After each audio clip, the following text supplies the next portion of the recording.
Spoiler warning for Icewind Dale, Rime of the Frost Maiden, Chapter 1, Caer Dineval, and Chapters 3 and 4. The dark elves of Menzo Baranzan were taught that the things on the surface woke each day to a blazing orb of hellfire that scorched the earth from high above in the ceilingless void. Icewind Dale was a different sort of hell.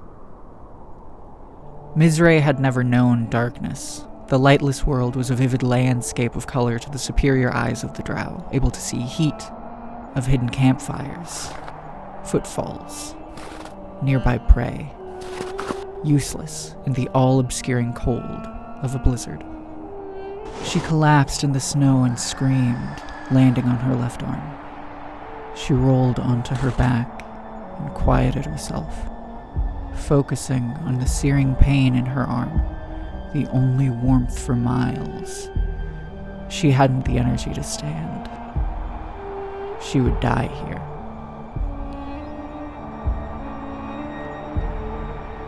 What felt like an eternity passed, fading in and out of consciousness. And for a moment, as the storm finally let up, hell was beautiful. He embraced her, warmed her, and shepherded her to Caer Dineval, where she found others, yet granted his grace. He shared with her his power, healed her arm, gave her a new home. He never asked her to pledge herself to him. He didn't need to. She was no longer Mizrae, fourth daughter of House Abir, but Mizrae, champion of the Black Swords. And when their soothsayers' dying words were a warning of the encroaching Duergar threat, Mizrae was the first to volunteer to meet it. She convinced the Council of Speakers of the threat and gathered a party. Deep in the mountains, they found the Duergar fortress.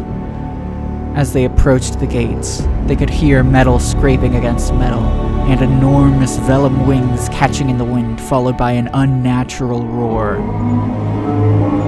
A dragon made of Chardelin flew toward the 10 towns, and the party had no choice but to pursue. 3 towns they passed by, and all 3 were destroyed. When they finally met it in Caer Dineval, the siege was already underway. Mizrae spotted seemingly ownerless footprints in the snow. Duergar. Cheap invisibility couldn't trick a drow. The party's ranger drew 2 shimmering scimitars and called to the others. "You deal with the dragon. The Duergar are mine." There was no time for argument. Mizrae and the party's paladin charged up the hill to meet the dragon. Mizrae hexed the monster and cast a volley of icy chains up to it, dragging it down to the ground in front of the castle. This was her moment. She stared down the dragon. It would not claim her home. She would not lose another. She would stop at nothing for the Black Blades, for Wait, dude, didn't you cast Fireball earlier? Yeah? Oh. And I cast Hex last turn, so, well, that was sort of, that, I thought I had more spell slots. That's my bad. I guess I'll just cast Eldritch Blast, and, yeah, so that's a 12 to hit, and a 13. Ah, dude, that sucks. I'm sorry. Both of those miss. Okay, that's, I think I'm tapped. All my bonus actions are spells, I can't. End turn. The dragon unhinged its maw, and she was out. When she awoke, the dragon was slain. 3 lucky hits from a dual-wielding paladin, each infused with the divine smite, pretty much killed the thing outright. Thus, the day was saved, rather anticlimactically.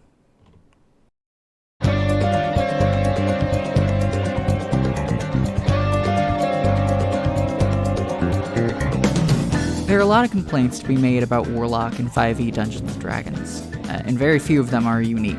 One of the most common complaints with the class is about its spell slots, or rather its lack thereof. See, unlike other spellcasters, Warlocks don't have the typical spellcasting feature. Instead, they have Pact Magic, which means that instead of having a bunch of spell slots of varying levels, Warlocks only have a few spell slots, all at the highest level they can cast.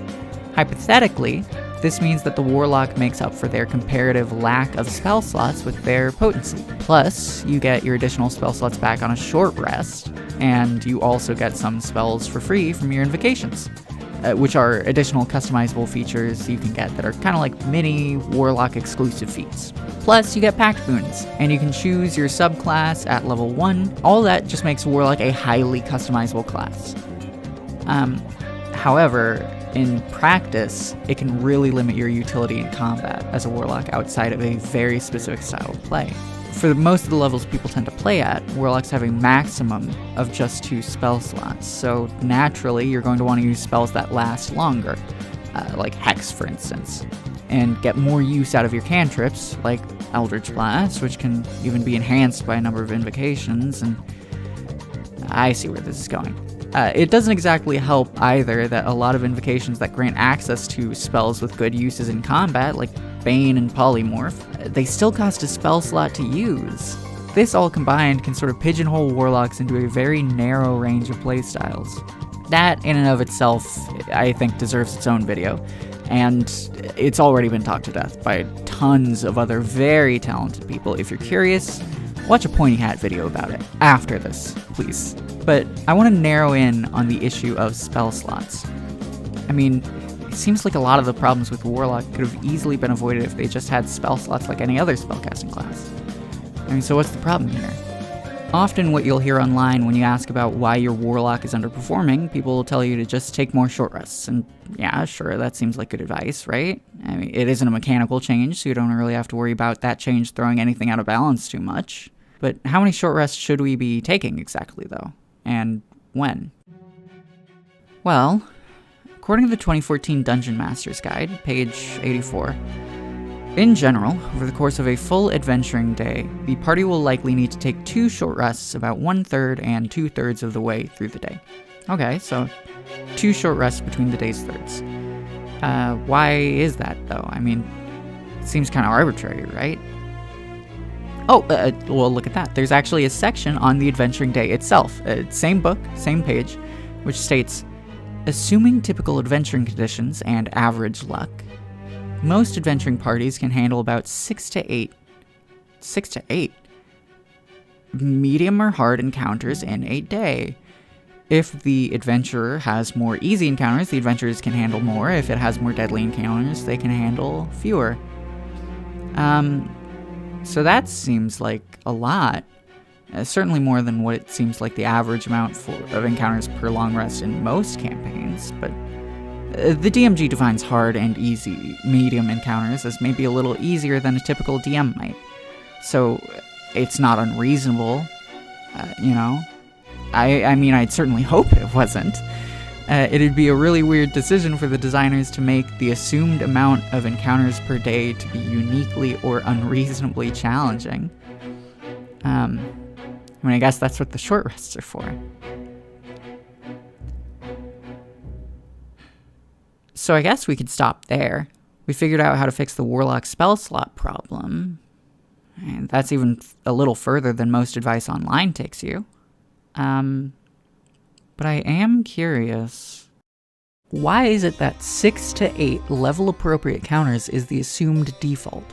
Do most people play that way? I don't. And judging by how frequently people ask for advice about Warlocks and their spell slots, I'm guessing you probably don't either.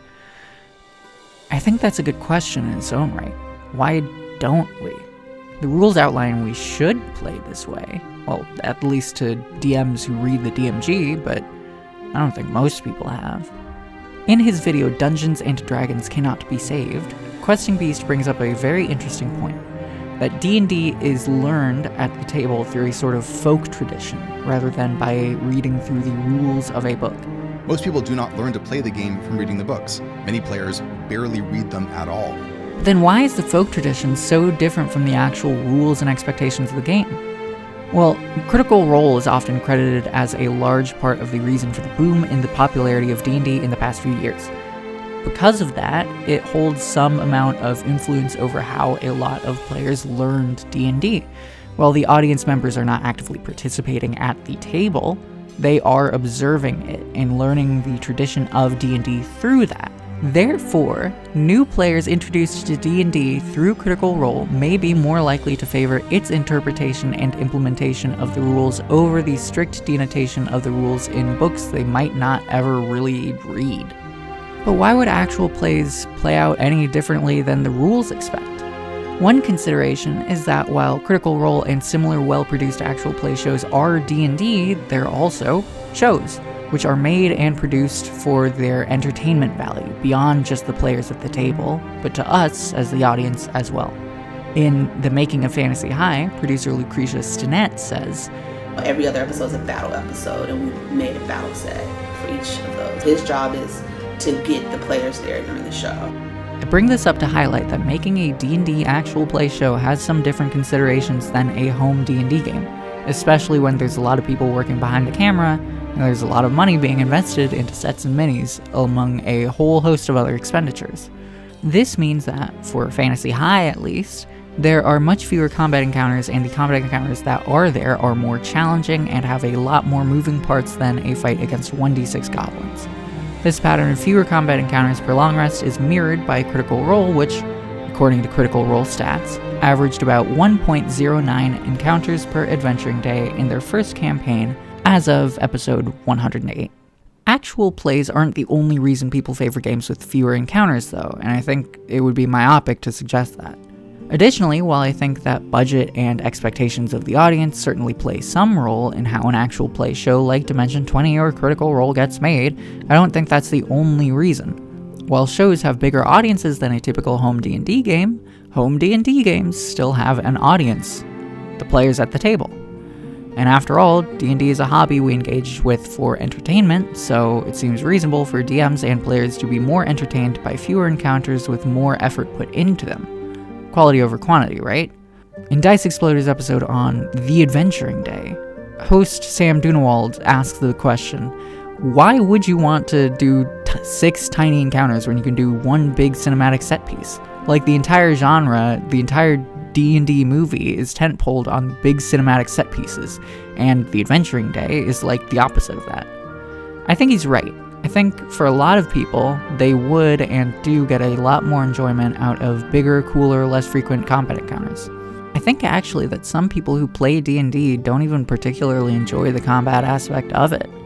Which, if we're adhering strictly to the Adventuring Day guidelines of 6 to 8 combat encounters per day, would seem really weird, but a lot of games have very infrequent combat encounters. As mentioned earlier, Dimension 20's Fantasy High was originally designed to only have combat encounters about every other session. Sure, part of this is due to the constraints of how it was produced, but I've personally played in a number of games where we'd go sessions, sometimes several sessions in a row, where we had no combat encounters at all, even entire games. Wizards of the Coast even directly acknowledged this combatless playstyle in designing Wild Beyond the Witchlight to have explicit pacifist playthroughs. One of the many novelties of this adventure is that the characters can accomplish their goals without resorting to violence, but only if they're clever. So then why is it that the core rules of D&D 5e are built to facilitate a playstyle that just doesn't seem to be very popular? Well, I think it has to do with the name of the game, Dungeons and Dragons. D&D used to be a lot more about the former of those two items than it seems to be anymore. It used to be expected in earlier editions of the game that if you were playing Dungeons and Dragons, you would go into a dungeon. The game was largely about going into dungeons. As Tristan Zimmerman put it, it was just a core assumption of the experience that the party was going to go down into a dungeon and was going to try and get as far in the dungeon as they could before they ran out of resources and decided, you know what, we're done pushing our luck, let's go back to town. The Adventuring Day is just one vestige of this older dungeon-centric style of play, as Matthew Colville points out in his video, What Are Dungeons For? Almost exactly the same list. It's basically the same list they had in 1974. Since the first edition, an edition so old, no one calls it first edition. They call the second edition first edition. Do you think we're playing the same game as those folks back in 1974? Do you think you're playing the same way they played? There are a lot of possible reasons for this. Colville goes on to argue that 5e has a lot of these vestiges so that it doesn't upset anyone, which I think has some merit to it. But I think more interestingly for our purposes, Zimmerman argues that Legacy ported from older editions into present editions of D&D are there because without them, the game necessarily feels different than D&D. People might be better served for their player experience with a different sort of mechanic, but it's necessarily not going to feel like D&D. It's just going to be different, and people are going to be weirded out by it, so we're stuck with it.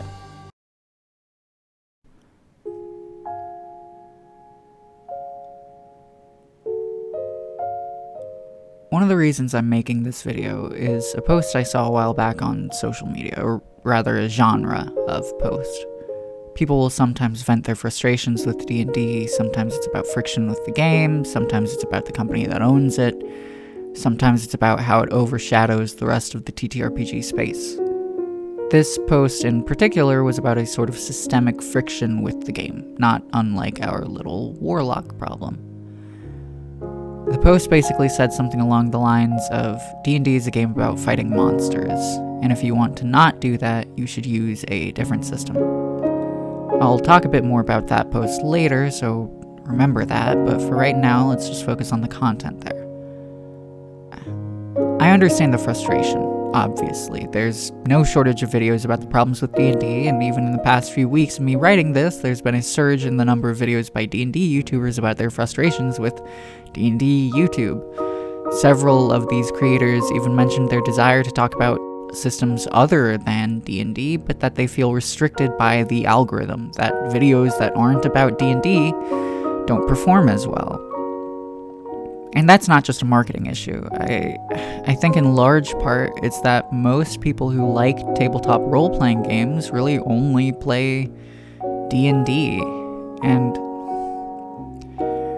I don't know, it can be incredibly frustrating when something you're so passionate about is constructed in such a way that leaves most people only at the tip of the iceberg, especially when you know of the wonders beneath. That if they could only see what you've seen, they'd never want to go back.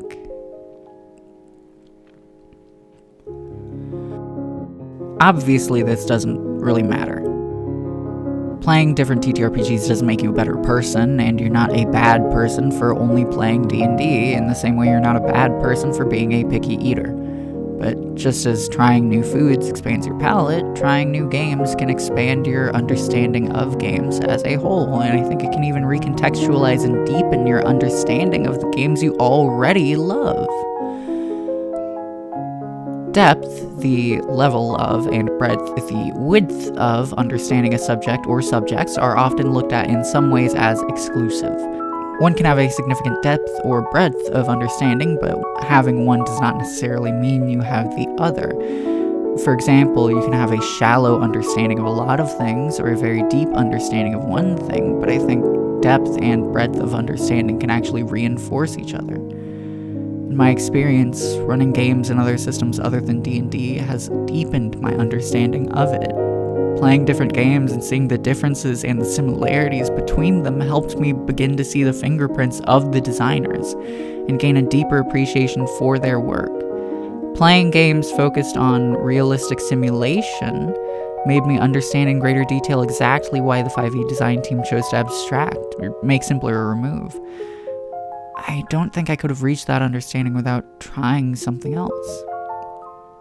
It might have felt weird or uncanny at first because it wasn't D&D, but just because I wasn't used to it, I don't know, I came out the other side with a greater understanding of this hobby that I love. I think a lot of people have some degree of anxiety about trying new things. I certainly do. It's a risk. You know, we only have so much time to spend, and if I spend it on something I didn't enjoy, it's a waste. And it's not even just a waste, it's a waste that cost me time I could have spent doing something I know I like, so it feels extra bad, like I paid the price twice over for something I didn't even want. Especially if it's something we do for fun in our very limited free time, like playing D&D, which, on top of everything else, is notoriously hard to schedule. But I think that risk is worth it. You can devour every scrap of information that exists about D&D 5e, never play another game, and you'd have a decent depth of understanding of it. But I think you'd be limiting yourself by doing that. You can live your whole life in the Matrix, but you can only truly understand it once you leave. Plus, it's not as scary as you might think.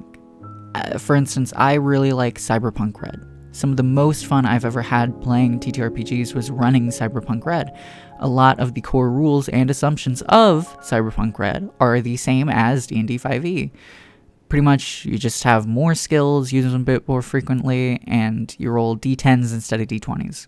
Also, there's a lot of way simpler TTRPGs that are no less fun, and some people even enjoy a whole lot more than 5e. A lot of RPGs are only one page.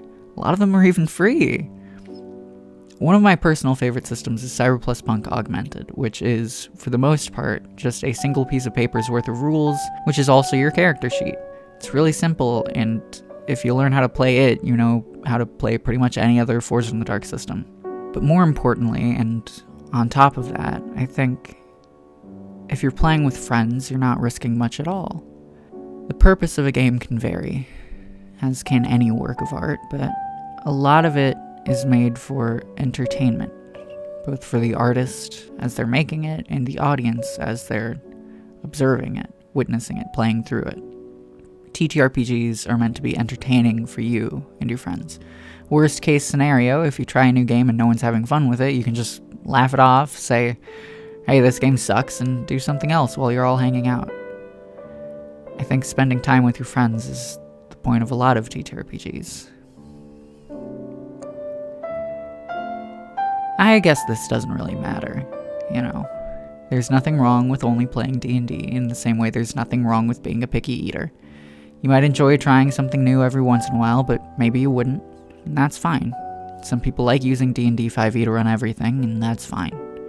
People love to homebrew.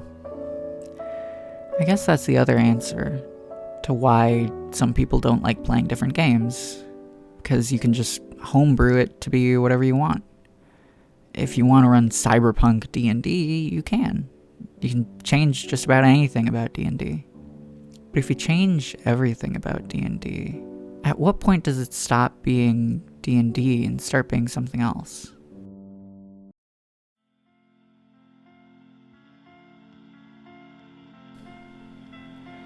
The ship wherein Theseus and the youth of Athens returned from Crete had 30 oars and was preserved by the Athenians down even to the time of Demetrius Phalereus, for they took away the old planks as they decayed, putting a new and strong timber in their places, insomuch that this ship became a standing example among the philosophers for the logical question of things that grow, one side holding that the ship remained the same, the other contending that it was not the same. Plutarch, Life of Theseus, 23:1. That social media post I mentioned earlier was actually a bit more along the lines of, if you modded Doom to include a bunch of farming elements, and your friend asked you to recommend a farming simulator, would you recommend modded Doom? And I've been thinking about it a lot since. For context, Doom is a video game, specifically a first-person shooter. Doom was not the first first-person shooter, but it is largely credited as the most influential in the genre as we understand it today. And for a while, it was the most popular. In 1995, it was estimated that Doom was installed on more computers than the Windows 95 operating system. Part of the reason for Doom's incredible popularity was that it was shareware, an incomplete copy of the full game released to the public for free with the encouragement to share it with friends, thus spreading awareness of the game through word of mouth rather than a more traditional form of advertising. It was fun, everyone talked about it, and it was incredibly accessible. And it was because of this ubiquity that other similar games in a genre with decades of history were often called Doom clones, until the term first-person shooter surpassed it in popularity sometime around 1998. But first and foremost, Doom is a game about running around and shooting demons. The idea that I think that post was trying to convey was that it would take a ridiculous amount of effort to mod Doom into a farming game, that you'd be better off playing a properly made, dedicated farming sim if you wanted to play a farming sim. But it really got me thinking about the idea of modifying games. I mean, can you modify a game to the point where it's a different game entirely? And if so, at what point does it make that shift? I think understanding what makes a game a different game requires us to first understand what exactly a game even is. To take a page out of Scott McCloud's book, our definition must include everything that is a game and exclude everything that isn't.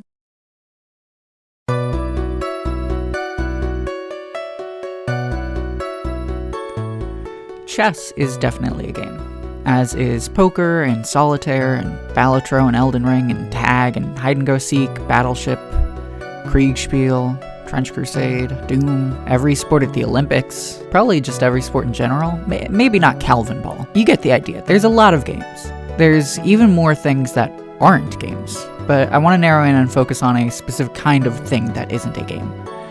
Toys are not on their own games. A baseball is not a game. Baseball is a game, but a baseball is not. It's a tool that can be used to play a game, but it's not on its own a game. I guess we can call that a toy.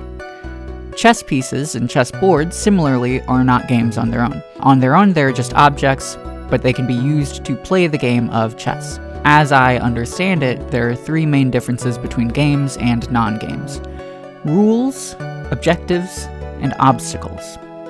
Every game has at least one objective, that is the thing you're trying to do, and some number of obstacles preventing immediate achievement of the objective or objectives, and this is all bound by rules. In a 100-meter dash, the objective is to cross the finish line first. The obstacles are the other players who have the same objective, because only one player can be first, as well as your own physical limitations. And the rules are things that restrict behavior, like that you can't use a bike, and that you can't try and trip the other players. In tag, your objective changes based on whether or not you're it. If you're it, you want to tag someone else, and if you're not it, you want to not get tagged. The obstacles are the other players who are it if you aren't, and vice versa. And the rules of tag can actually vary a lot. Most people play tag fairly non-violently, but I don't doubt that somebody somewhere has played full contact tackle tag. So how much can you change a game before it's a different game? Does changing the rules make it different? Does changing the amount of players? Does changing who's playing at all make it different? Well, I think there's maybe actually two different kinds of games that we're talking about when we talk about games. There's games in the abstract or broad scope, for example, chess.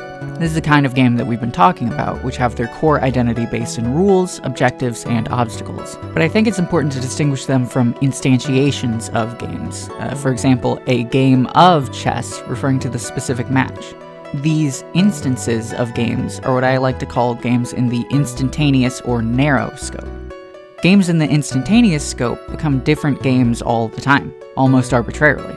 Each chess match, even if it's between the same players, is a different game. They might play out very similarly, but even if they played out exactly in the same way, it would still be a different game because it's match 2 rather than match 1. However, both of these chess matches are instances of chess in the broad scope, so I don't think the changes between narrow scope games typically have much to do with the nature of games in the broad scope. Games in the abstract scope don't necessarily become different games when you sit down to play them again later, and even if you change out the players, it's still the same game. Chess is still chess regardless of what match it is. However, when you change anything of the game's core identity, that is if you change anything but the rules, objectives, or obstacles, then I think it becomes a fundamentally different game. Well, maybe not just anything about the core identity. In chess, while one of the obstacles is the other player, and that player can be different from match to match, the role they fill is still fundamentally the same, regardless of who it is. So I don't think that changes chess in the broad scope. Similarly, if you change the wording of one of the rules but not in a way that affects the meaning of them or how they're applied to the game, I don't think it meaningfully changes the game. These are superficial changes. In order for a game in the abstract or broad scope to be mutated into something else, there needs to be some meaningful change to one of its core 3 components. If you change the rules of tag so that instead of becoming it when tagged players freeze in place and must be tagged by someone who's not it to be freed, then that's a different game. The objectives and obstacles might also change some to accommodate the rules, since all 3 components of an abstract game are very interconnected, but by making those changes, you morph the game of tag into freeze tag. So back to Doom. I think if you modify Doom in such a way that you meaningfully change the game's core identity, just like any other broad scope game, it becomes something different. If you change the objective of Doom from killing demons to farming crops, then it is a different game. If the rules, objectives, or obstacles are meaningfully different, then it becomes a different game. That is where the shift happens from one game to the next.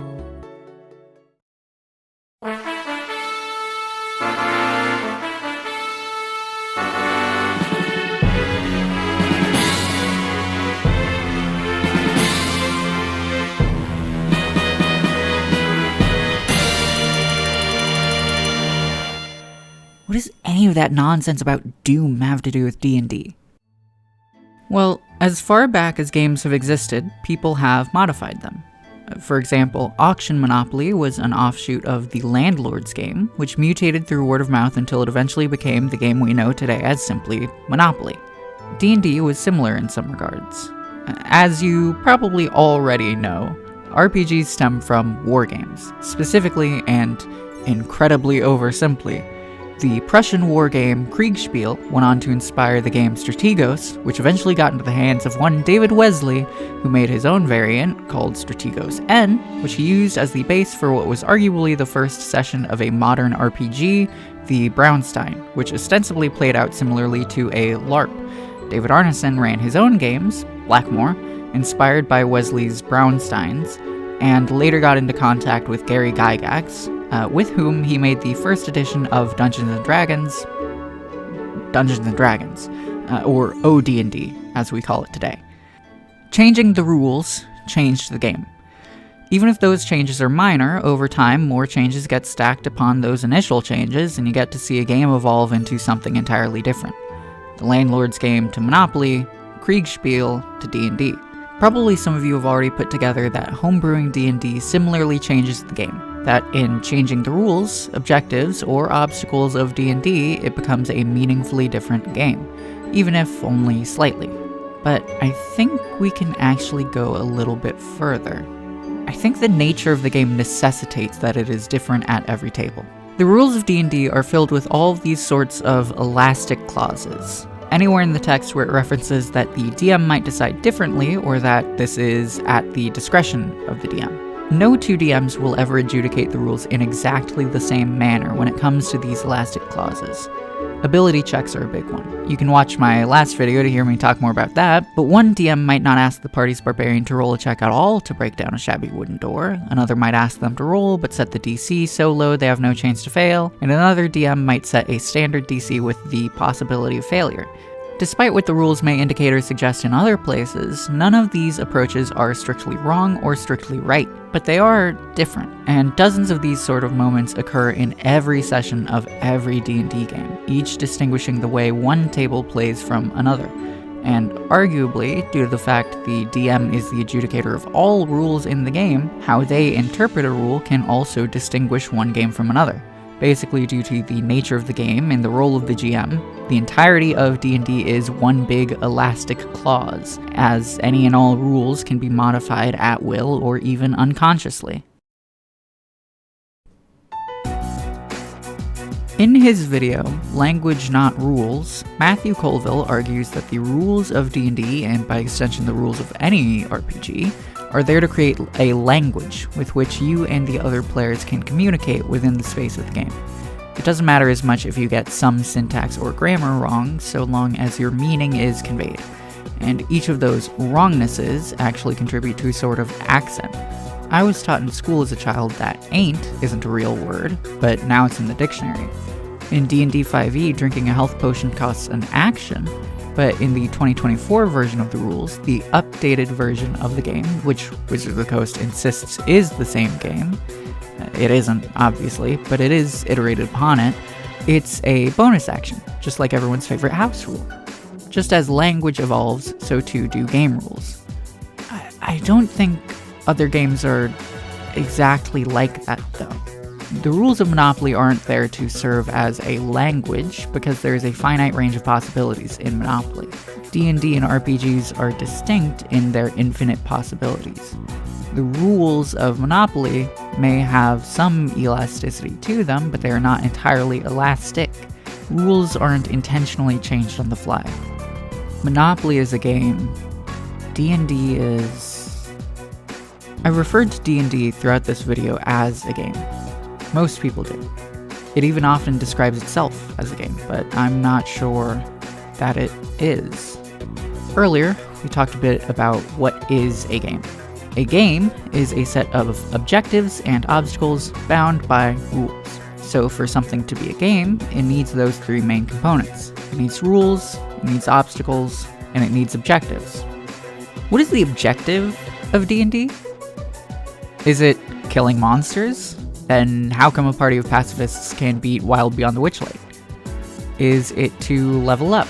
Then why are so many people content to never get past level 10, if they even get to level 10? Is it simply to have fun? I don't think that even is an objective. The objective of Baldur's Gate 3 isn't just have fun, it's to fight monsters, complete quests, save the Druid Grove, or help the Goblin Camp. Objectives, as they pertain to any other game, like chess, solitaire, baseball, Baldur's Gate 3, etc., are concrete. The objective is not just to have fun.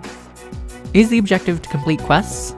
I once played in a D&D game where there were no strict objectives. There were no quests. Luca Regic wrote about a D&D game they played in, which unexpectedly and rapidly changed into a game wherein everyone simply played dwarves and told stories about their ancestors. It's not exactly a quest. That is an objective, but it's in the instantaneous scope. Okay, well maybe the objective is to tell a story, then? Well, if people play exactly according to the rules, without any roleplay or narrative, and they simply fight monsters, is that not still D&D? Arguably, it might even be closer to the rules of D&D than any game that house rules drinking potions as a bonus action. I don't think that D&D in the broad, abstract scope actually has an objective. I think D&D only has objectives in the narrow or instantaneous scope. Only when D&D is instantiated into a proper game does it have objectives. For example, stop the Lich, investigate the manor, explore the dungeon, etc. I think the original edition was a bit more honest about that. The OD&D rule set was described in its introduction as the framework around which you will build a game, rather than a game on its own. This supports what Colville said in his video Language Not Rules. As language is the framework around which we build conversations, D&D in the broad scope, and I'd argue any similar TTRPG system, is a framework around which you build a game. Because of this, I think of TTRPG systems sort of like game engines. They're there to help you make a game, ideally while minimizing friction, but there's always going to be at least a little. They provide tools like math functions and easily modifiable physics systems to allow you to focus on making a game without getting bogged down by the unimportant details. Similarly, D&D provides tables and flexible rules so you can focus on making a game rather than getting bogged down by what exactly a paladin should get when they reach level 17.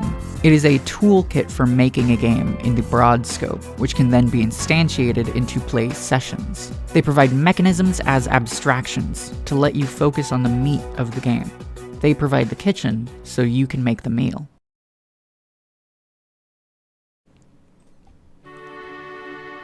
Obviously, none of this really matters. We're talking about rule sets for playing pretend, but I guess I wanted to get these thoughts out there just at least in an attempt to sort of better define what we're talking about when we talk about D&D.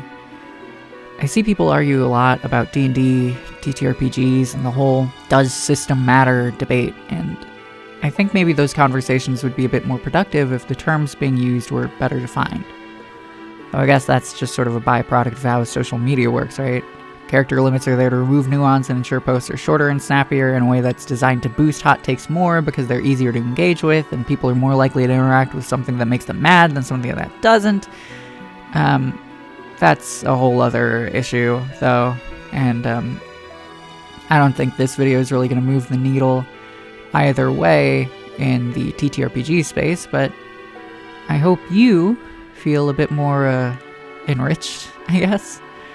I guess I didn't really provide that much help for Warlocks, did I? Well, that's not really what this video is about, but I feel like I owe you at least something, you know? I mean, it's in the title. Besides the common Reddit advice of just short resting more, which, I mean, you probably should do, but I don't know, I'm not your DM, so I can't diagnose how best to fix your game's problems. A homebrew sort of hotfix my group likes to play with is just the little minor buff that Warlocks have spell slots equal to their Proficiency Bonus instead of just like 2 or 3 forever.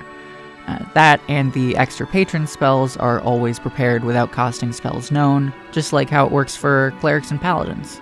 Oh, and the final little cherry on top, that invocations that give you a spell that takes a Warlock slot to cast work more like the spell feats from Tasha's Cauldron of Everything. So you can cast the spell with your Warlock slots as normal, and additionally you get 1 free casting of it per day. I don't think any of these are a total fix for the friction you might have with Warlock, but I think all put together they can certainly help. At least they have for my group. Here, I can even present them a bit nicer so it's easier to show your DM, or your group if you are the DM. Let me just... Here it is, and it's also linked in the description below. Notably, the Invocation Spells tweak does not apply to Undying Servitude since that's a whole can of worms. And also, this probably won't fix any problems with Hexadins, but that's sort of its own issue. But anyways, thank you for watching. If you liked this video, you can leave a like. Tell me your thoughts in the comments, please. Tell me your thoughts in the comments. I desperately crave attention. You can subscribe and whatnot with the bell to get notified whenever I upload another video. Hopefully it takes less than 6 months to make the next one. Speaking of the next video, it always sort of rubs me the wrong way when people complain that you should try systems other than D&D and then not give you any real concrete recommendations. So I'm thinking the next video is probably either going to be about Cyberpunk or Fabula Ultima, 2 systems which I love dearly. Let me know what you think about that in the comments, but I guess until then, I'll see you around. Bye!